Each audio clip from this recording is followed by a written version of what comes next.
In this showcase short, I'll share my newly acquired copy of the limited 1978 UK Captain Fantastic picture disc. I'll cover its history as a collectible, discuss why it was a landmark in Elton's discography, and last, I'll reveal who one of this copy's former owners, likely its very first owner, was, or is at least rumored to be. And as I said last time, that owner was someone close to Elton, very close, and a very important figure in Elton's career.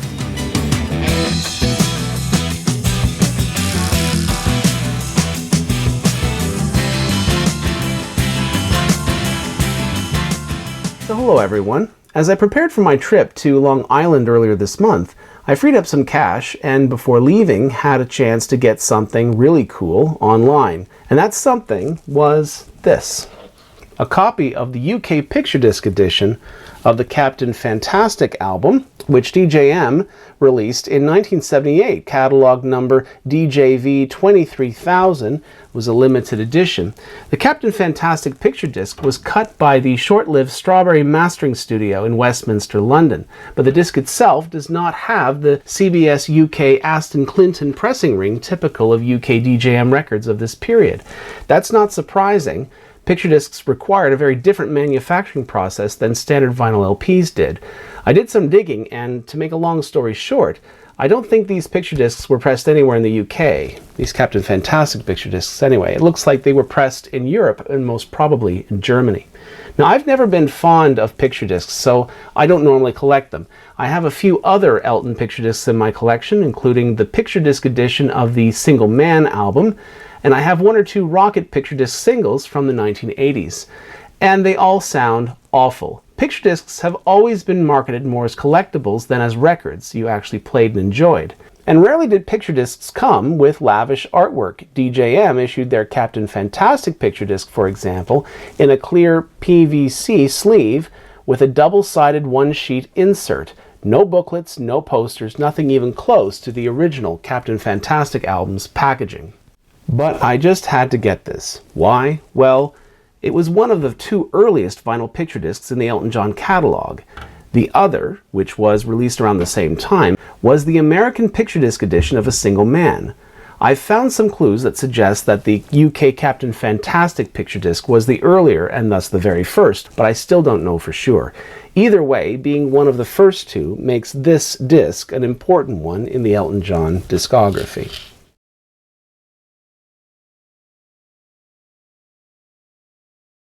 There was another reason I jumped at getting not just any copy of this picture disc, but this copy specifically.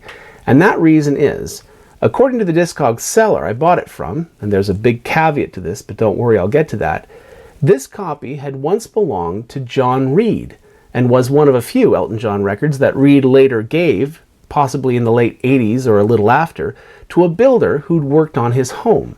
I'm not sure why John Reid would have given a builder some records, but stranger things have happened, haven't they? Scottish-born John Reid, known primarily for his 28 years as Elton John's manager, has had an amazing career.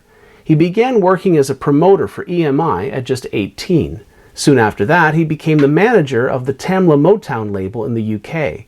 He and Elton met in 1970, and not long after, Reid became Elton's manager, and, for some years, Elton's romantic partner. Reid also managed Queen in the late 1970s, and in the 80s, John Reid's company, Reid Enterprises, managed artists like Lionel Richie, Andrew Lloyd Webber, and even comedian Billy Connolly. Elton and Reid finally parted ways in 1998, and by all counts, the split wasn't pretty. But no matter how it ended, there's no question in my mind anyway that John Reid was a massive force in helping to launch Elton in those early years, and later, keeping Elton's career afloat. And so having any item, Elton related or not, that was once Reid's property is pretty cool. But here's that caveat I mentioned earlier. I have only the seller's word, not even the next most previous owners, just the seller's word, that this copy once belonged to John Reid. And on its own, a seller's word is never enough to prove an association like that. I used to collect rare books, and in the rare book world, we'd call something like this an association copy, quote unquote, because, and again, I'm thinking in book terms here, You know, as a book collector, you'd come across copies of an important author's work that once belonged to someone very close to the author, perhaps, you know, the author's editor, a close friend, or a close relative. But to prove that association or provenance, and we refer to a collectible item's ownership history as its provenance, it's always best to have documentation. And by documentation, I don't mean some BS certificate of authenticity that some eBay seller printed up at Office Depot. I mean written, signed declarations or testimonials from the association person themselves. For example, years ago, for my Sylvia Plath ephemera collection, I bought a copy of Smith College's June 1955 graduation ceremony program, and this particular copy was sold to me by its original owner, who as a young man had been friends with several Smith girls, one of whom had been Sylvia Plath herself. And because of that connection, he'd attended the Smith graduation ceremonies that June. And later, after embarking on a literary career, this man became one of the first American literary scholars to publish work about Plath. So this guy may not have been Sylvia Plath's best friend, but he'd known her and he'd seen her graduate, had acquired the program from the ceremony, and later even secured himself a minor place in Plath scholarship. So when I bought the program from him, he included in the sale a signed letter explaining his Plath connections, the story of how he got the program, and he also included a copy of his published essay. I also saved the mailing envelope he used to send all this stuff to me, which showed his name and return address. Now, in the case of this copy of the Captain Fantastic picture disc, I don't have anything in writing from John Reid, or even from this nameless builder to whom Reid allegedly gave not just this record, but at least 2 or 3 Elton records. But here's why I believe the seller, or at least I believe that the seller isn't trying to deceive me.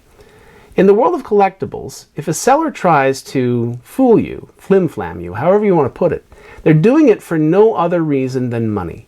But this seller didn't apply any sort of premium to the record's sale price. He appears to have priced it at fair market value according to its rarity and its condition, nothing more. Honest sellers know that without reliable documentation, they've no basis for raising a collectible's sale price based on provenance, rumored or otherwise. So in this case, the Reid association is probably true, or better put, more likely true than not true, but either way, it exists as a curiosity detail only, a kind of bonus, and it'll probably never be verified. Anyway, I haven't played it, and I'm probably not going to play it either. It's going to sound bad, as picture discs from this era always do, and the newer ones are really not that much better, despite their reputation. It's worth noting, though, that DJM released standard black vinyl copies of Captain Fantastic the same year they released this picture disc version, and those standard copies were also cut by Strawberry Mastering. If you like pretty things, then get the picture disc. If you like well-mastered vinyl records, consider trying a black vinyl copy instead from 1978. I haven't heard one, but I have many other late 70s DJM reissues of Elton's classic albums, and I've come to the conclusion that if it's a late 70s DJM cut by Strawberry Mastering, it's probably going to sound really good. This has been a Collecting Elton Showcase short. Please click like on this video and subscribe to my channel if you haven't already. It really helps. And together we'll celebrate the miracle and wonder of Sir Elton's kick-ass catalog. Thanks again for watching.